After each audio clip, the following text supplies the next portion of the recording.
Hi there, I just wanted to do a 2-week post-op update, and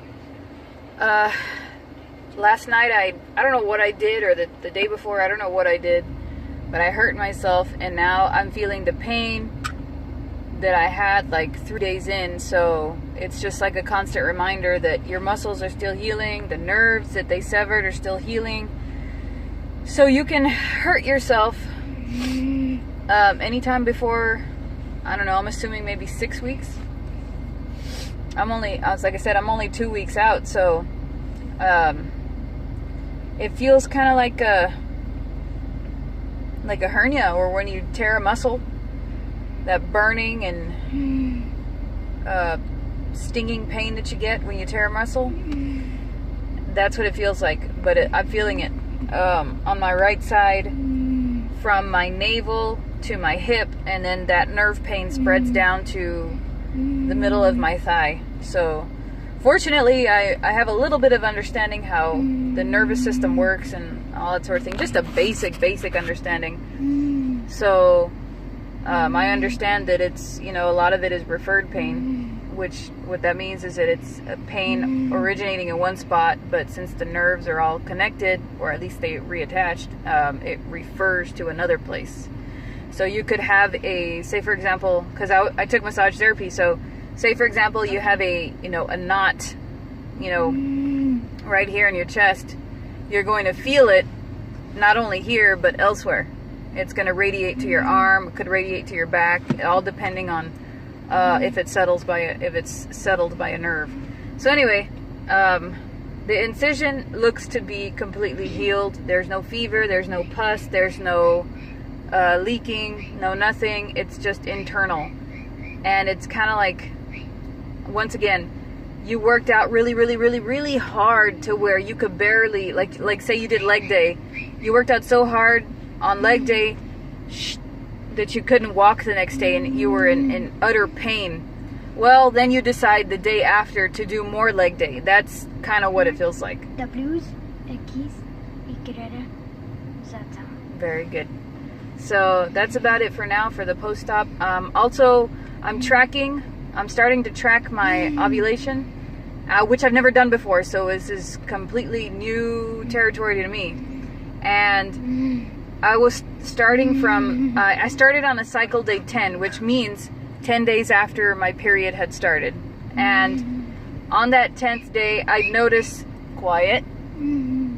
that in the morning, more of a semi-visible line would show up on the little test, and then the afternoon, nothing. It seems like nothing would show up. And I've been doing this for the past, I think, 4 or 5 days, and I'll do morning and night, or morning and evening. And on the morning it would show up, evening nothing. So maybe it was just watered down urine or what, because I drink a lot of tea, I drink water, I drink green tea, so maybe that's what it was. But today in the morning it showed up as 2 very dark visible lines. So I guess the point of my tracking the ovulation cycle is to know that I at least ovulate, because if I don't, well, then how the hell am I expected to conceive, So this morning I got 2 very dark magenta colored lines. So later on this afternoon I'm going to see if they're still visible, and I'm going to see how long they last, because my cycles, like a lot of other women that have had tubal ligation and tubal reversal, kind of throw them off. I don't know what's happening with those cycles. So once I get like a gist of what's going on, then I can better predict when would be a good time to start to conceive. Obviously not this month, because I'm still healing, but I'm debating on maybe September, even though the doctor told me October. Him and his nurses did tell me October. They said wait 3 months. Nobody wants to see you doing that in the video. They really don't. They told me October, so I'll see how I feel. I'll see if everything's healed. I'll see if I'm not still getting soreness and all that, because once you embark on that journey, you're going to have to deal with a whole other set of issues. So That's about it for now. Like I said, just tracking the cycles, seeing what's going on in there, and at least I know that I have the LH hormone in my system, which is the hormone that surges when you're getting ready to release an egg, from what I understand. So that's good.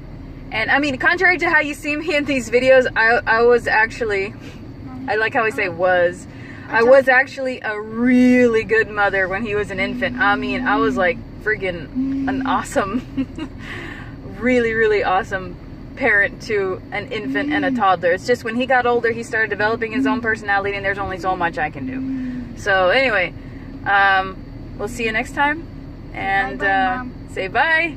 Bye. Never mind. Say, just say bye. Bye.